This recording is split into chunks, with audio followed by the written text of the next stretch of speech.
Hey guys, welcome to Justice PH's 52 Things About Aquaman. Now these things you may or may not have noticed. They may be Easter eggs, they may be references, basically just cool stuff that I noticed about Aquaman while I was watching it.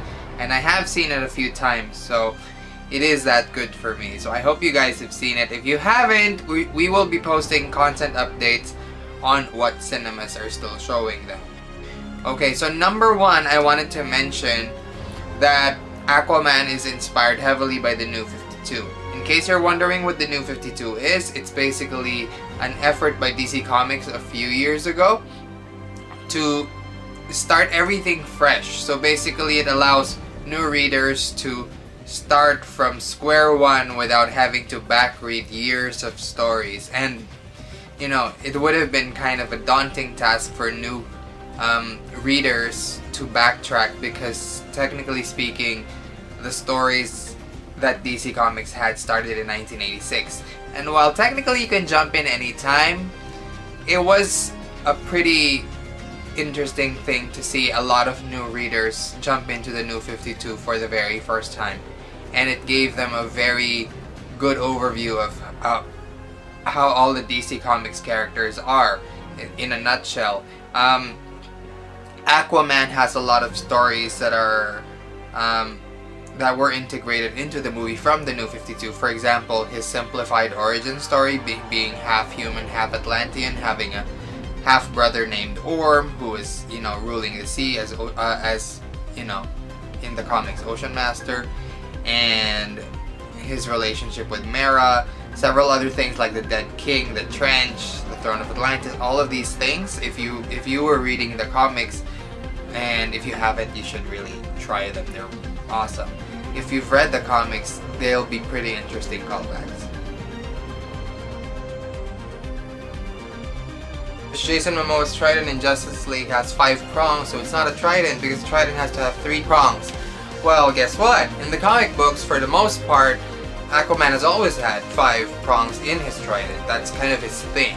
And if I were to put it in percentages, I think 85% of the time it was always drawn like that. The rest of the time, yes, you would be seeing it with 3 prongs. But essentially, Queen Atlanna's trident, as revealed in Aquaman, is actually, you know, pretty faithful to Aquaman's classic trident.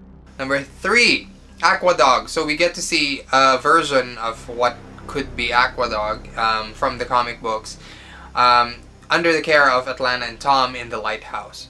Number 4, a lot of people are like, Atlanteans, you know, they probably don't eat fish. Arthur's probably gonna get mad if he sees people eat fish. Well, it's just like us. We eat cattle, we eat, you know, chicken. It stands to reason that Atlanteans also eat fish, right? And that's one of the very first things that we see an Atlantean do in Aquaman, so that takes care of that.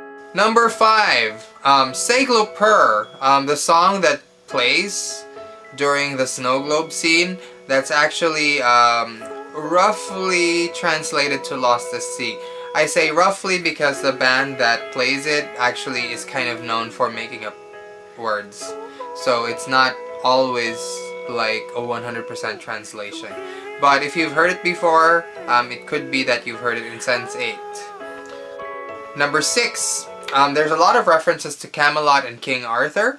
As you may have noticed in the film, they did say that Arthur was named after the king, the legend of Camelot, and at the very end he has to recover the lost trident, also known as the sacred trident, from the dead King Atlan's grip, and he apparently is the first to be able to do that with, you know, a whole lot of people who've already tried and failed. So it's kind of like a reference to Excalibur. Number 7, New Atlantean soldiers. Yes, we do have New Atlantean soldiers who don't look anything like this guy over here. This guy over here is actually an Atlantean soldier from Justice League. But let me kind of, you know, put things in perspective for you. If you've noticed, the Atlantean soldiers in Aquaman, they kind of all have jobs to do. The ones who are in white are generically the soldiers of King Orvax and King Orm, as seen in the scene where they had to kind of, go after Atlanta and at the same time go after Mira. You've seen those soldiers in white.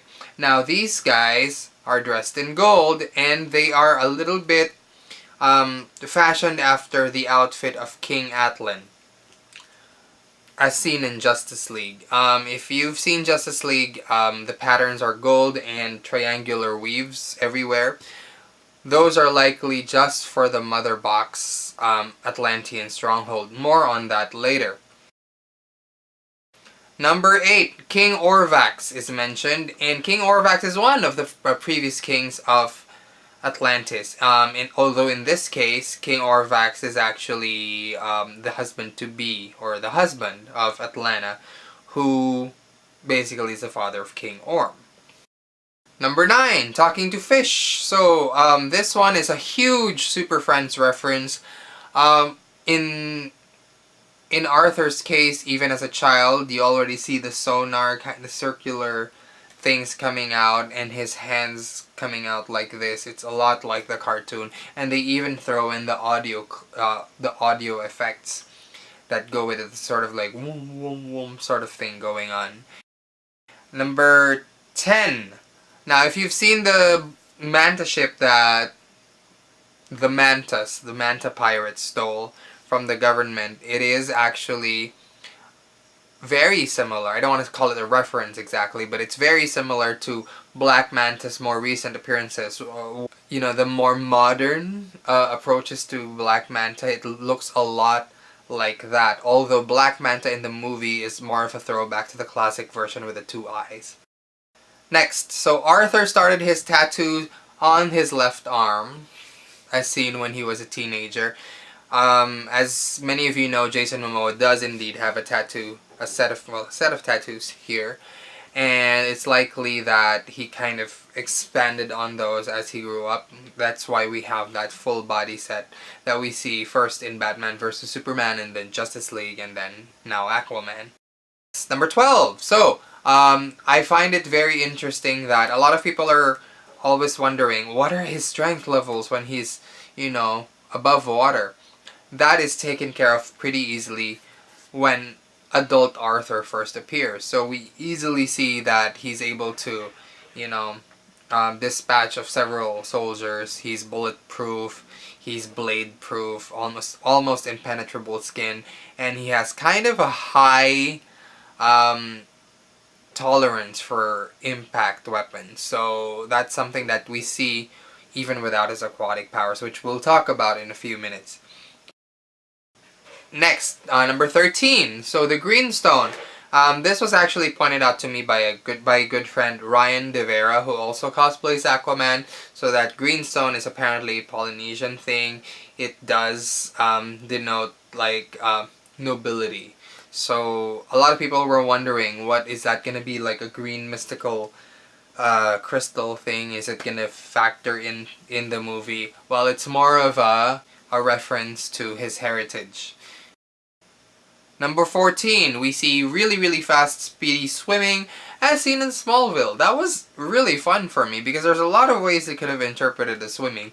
But the way they did it for Aquaman is that it looks a lot like the same, swimming that AC does in Smallville. The quick streak across the body of water and the high jump. That's, a lot of fun for me to watch, and it does call back. I'm not going to call it a direct reference, so I'm pretty sure they were trying to do their own thing, but it kind of ties together nicely, don't you think?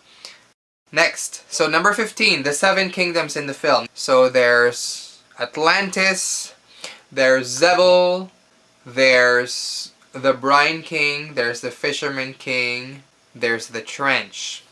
And then the 6th kingdom is the kingdom of the Deserters.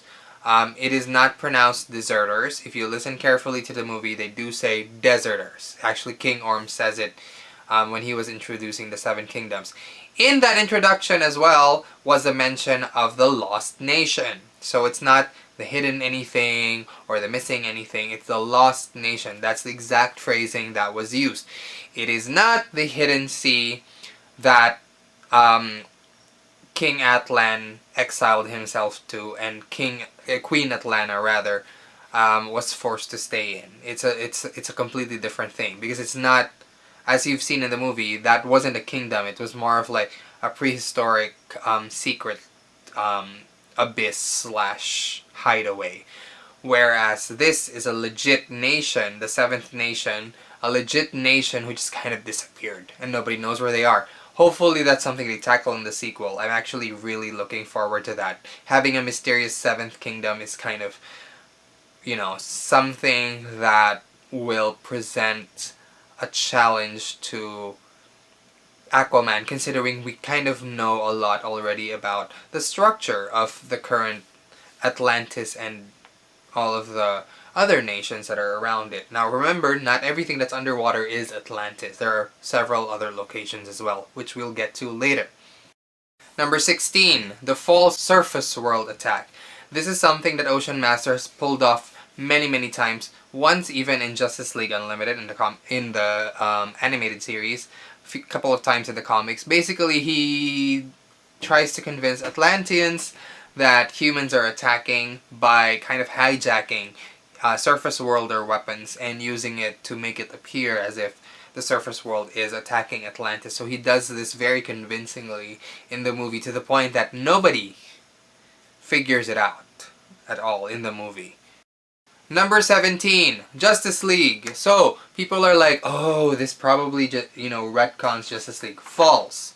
Number 1, Arthur just goes straight to the Atlantean stronghold. Atlantean stronghold, that's what is mentioned in Justice League, the art of the film.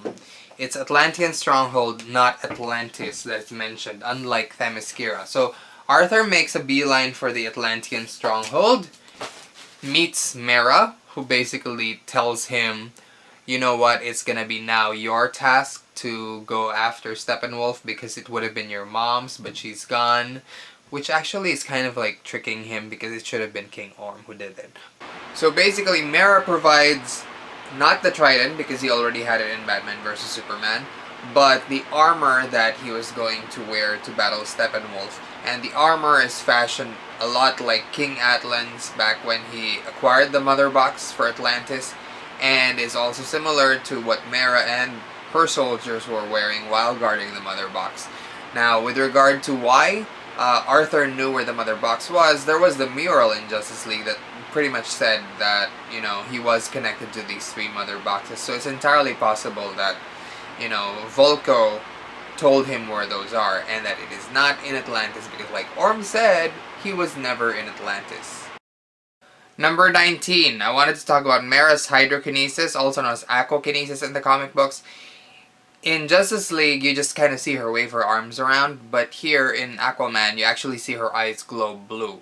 And it's very cool, because that's how they are in the comics nowadays. So whenever she uses her aquakinesis, her eyes actually turn, a bright blue, and this is something that you can also see in the movie. Okay, number 19. So those Throne of Atlantis style attacks. If you're familiar with the comic books or the TV, sorry, not the TV, but the animated video, then you'd know that Ocean Master essentially does try and engulf the surface world with water. So that's that. We see that happening just before Mera actually successfully recruits Arthur to help her out. Number 20, Stephen Shin. So this one is played by Randall Park, who was also in Ant-Man and the Wasp.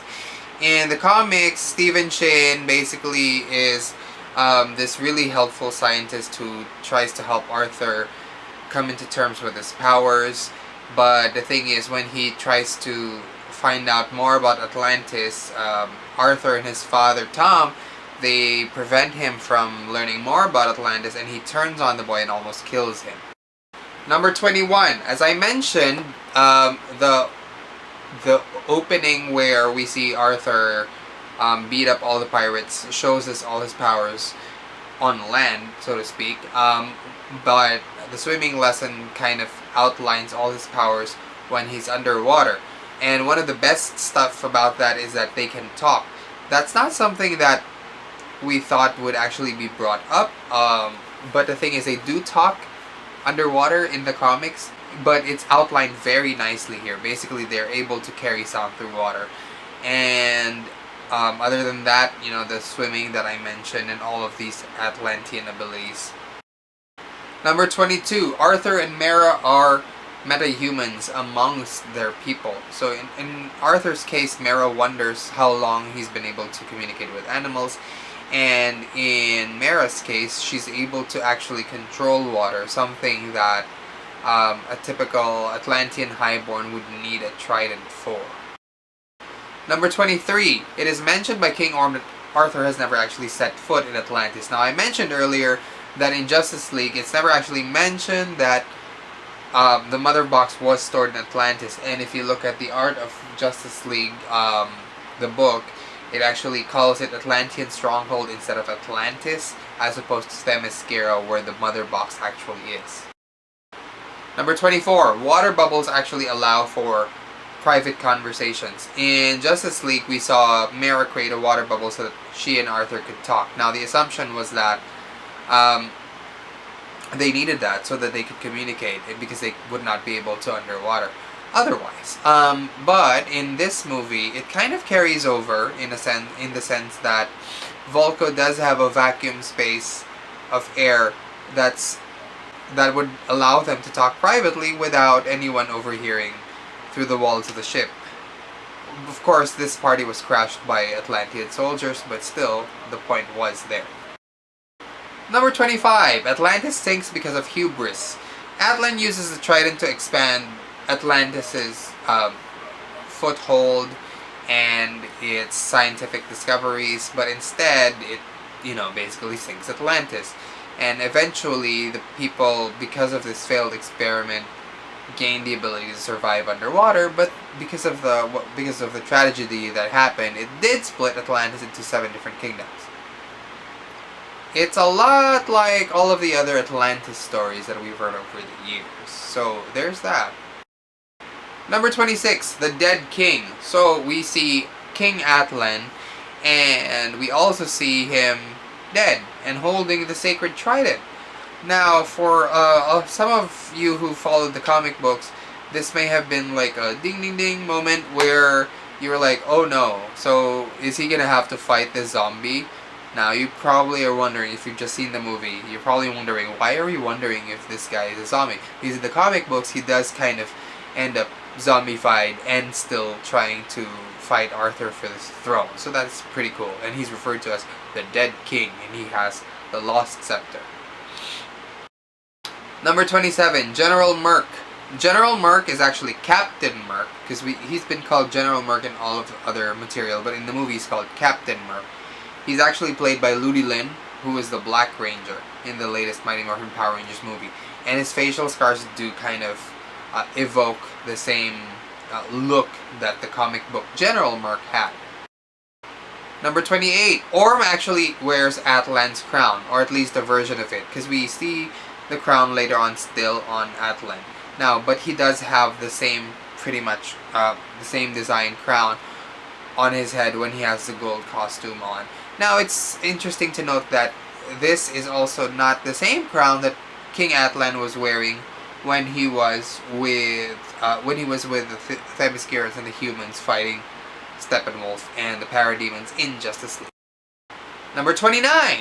While Arthur was choosing costumes in that dump where they just basically dump all of their armor, it's very interesting to note that on his left was a figure that looked a lot like classic Aquaman, and some people have actually made reference to it being a little bit like Injustice Aquaman, but I just say, face-wise, it looks like classic Aquaman. And right behind Arthur, you could actually see scale mail that's designed a lot like the classic scale mail that Arthur had. Now, not a lot of people pay attention to the scale mail, but the typical classic scale mail does go like that, and it's no longer scale mail in Rebirth, but the chain mail that he had in Rebirth is more pebble-like, kind of like a lizard's. And then Stepan Sajic, I hope I pronounced his name right, when during the King Wrath storyline, kind of lined it up to be more like diamonds all over, really nice and symmetrical, very cool. Number 30. So tridents, as I mentioned earlier, have some form of hydrokinesis, as well as seen in Justice League, and a little bit when Volko tries to train young Arthur to use the trident. And, you know, he does that spin karate kid move thing rather. And you also see a little bit of it near the end when Arthur is about to beat the crap out of King Orm. Number 31, Mera's betrothal situation. It's a little different and it's simplified rather than in the comics. In the comics, she's actually engaged to Nereus. Now, here's the thing. Zebel is nowhere in, visible Atlantis or Metro Atlantis. It's actually in another dimension, somewhere in the Bermuda Triangle. You have to access it through a portal. So it's not like the same exact place as where it is in the movie. In the movie, they're basically neighbors. In the movie, she is betrothed to Orm instead, who is king of Atlantis, instead of Nereus. And Nereus is still used, but is changed to become Mera's father, which is a little weird for me, but okay. Yeah. Number 32. You may have noticed that even while Arthur was captured, he still had the trident. So, it could be royal etiquette to always have your trident with you at all times. You will notice that Atlanta has hers near her vicinity at all times. Orm as well. It's if he's not holding it, it's somewhere, a few feet away from him. So that's something that is consistent with all of the Atlantean royals. Number 33. King Orm was mentioned as an 8th Dan Nautilus in Zebel Fu, so that's probably a martial art that was created in Zebel. He is an EAC marathon winner, is a Coral Heart medal hero, and a 3-time undefeated Trident champion. So that was all shown in the whole tail of the tape situation when he was about to battle Arthur in the Ring of Fire Gladiator event.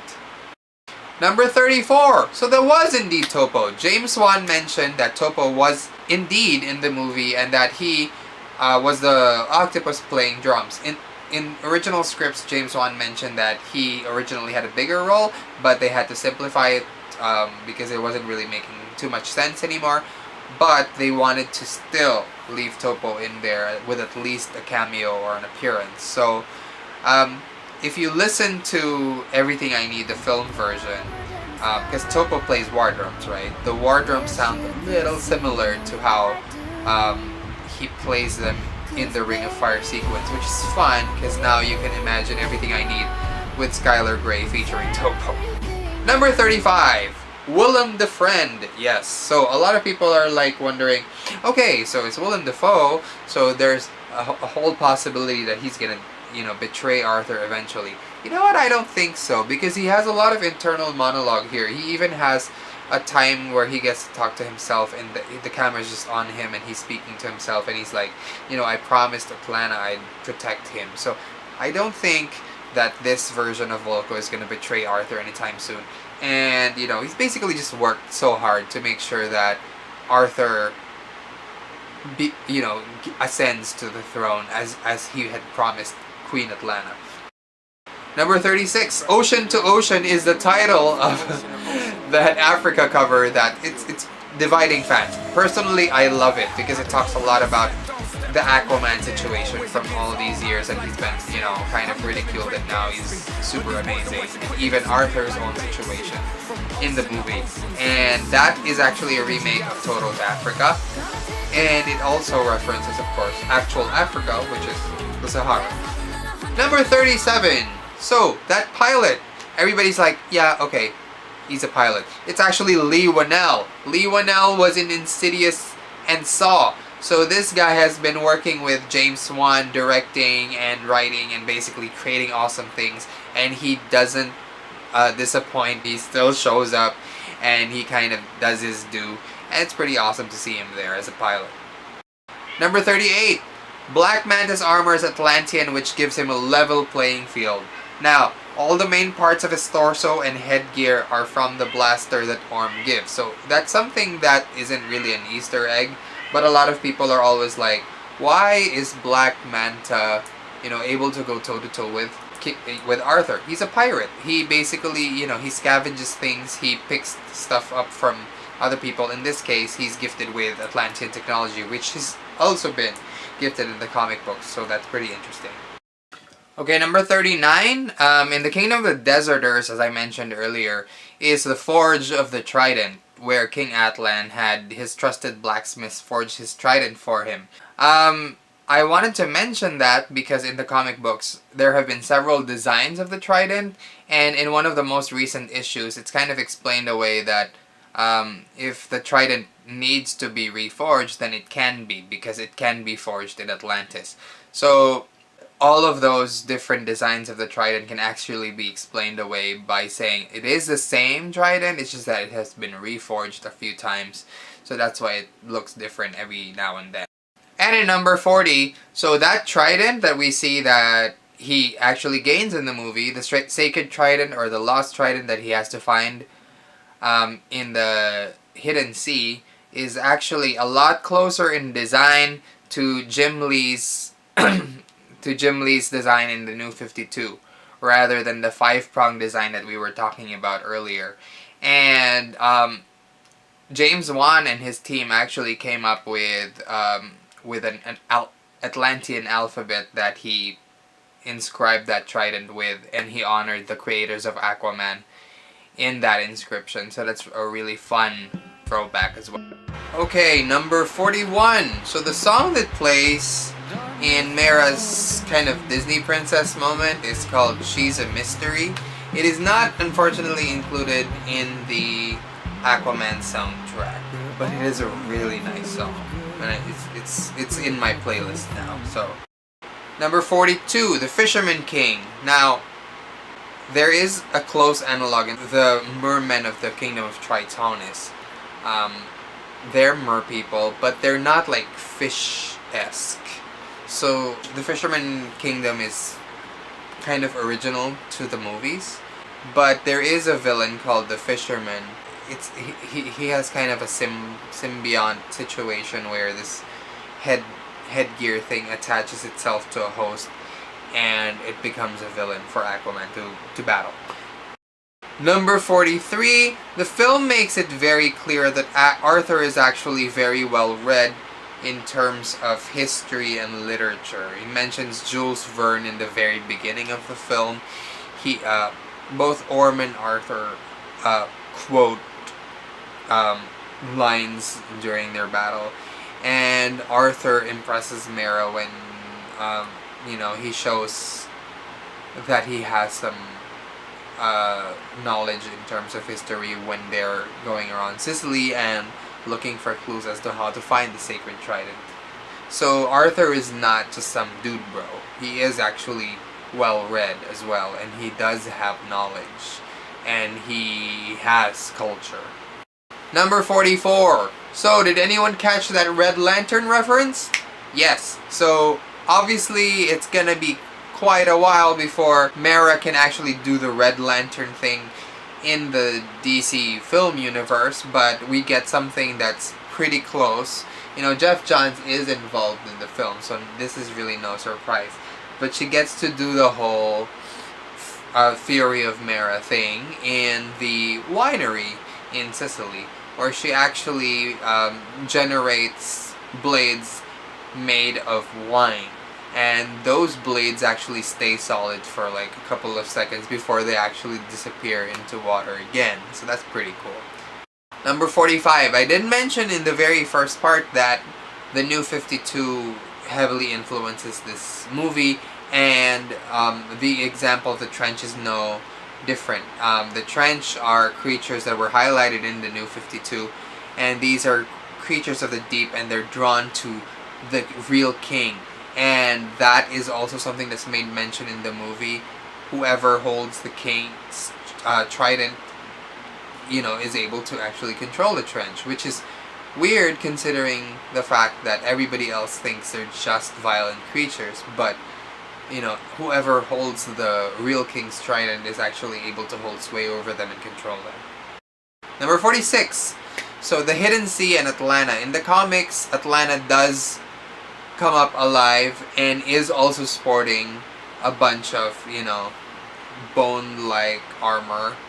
And that is something that we also get to see in the movie.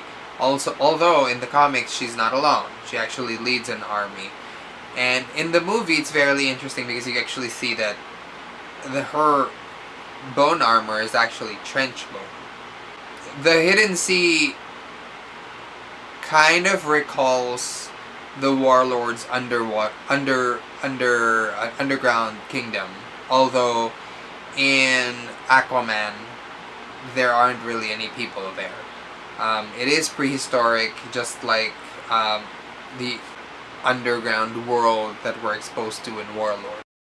Number 47. Remember when Arthur basically holds the trident to his face? That is exactly 100% the Resist cover. Number 48. The Karathan has no direct comic analog, but remember when we mentioned that Topo made an appearance as that drum-playing octopus? There was a creature, well, it was a version of Topo in the New 52 that was that big as well. And there are a lot of Krakens in the Aquaman series, so this is just another one of those interesting comic references. Number 49. I feel like the brine is kind of a little bit of a racial commentary. There was a scene where Orm almost kills the king of the brine king. And Nereus basically goes, no, we need him. And it's basically like, how we just mistake everyone for looking alike because they're a certain, race. So that kind of struck out to me like that. Number 50. So the royal costume, just like the animated Throne of Atlantis and a lot of other sources, Aquaman does indeed get his royal armor from the king. But of course, he fashions it on his own. It doesn't exactly look like the way the king used to wear it. This is also a direct contrast to one of the more recent versions of Aquaman's orange costume, where it's actually prison guard. So it's, very, very different origin. Number 51. This is not something that I know is 100% true, but I do notice that Mera's crown has an inverted Atlantean symbol. So there's a part in the movie where she tells her father, King Nereus, that she never thought that the king of Zebel would ever bow to the king of Atlantis. So that whole inverted A might be some kind of a statement of sorts. You know how inverted symbols tend to sometimes, a lot of the time, represent rebellion against a particular ideology. So that could be that, but I'm not 100% certain. I mean, she does sit on the left side of King Orm, so if it was a statement, that would be a pretty strong statement. And number 52. One of my favorite bits in the movie is the Shattered Trident. The Shattered Trident that King Orm is left holding pieces of after Aquaman defeats him. It's just that, notice that when he defeats Arthur in the Ring of Fire, Queen Atlanna's trident splits in half. But when King Orm is the one who's defeated, the trident just shatters in pieces. Like, it's a very sound defeat. So, there's that.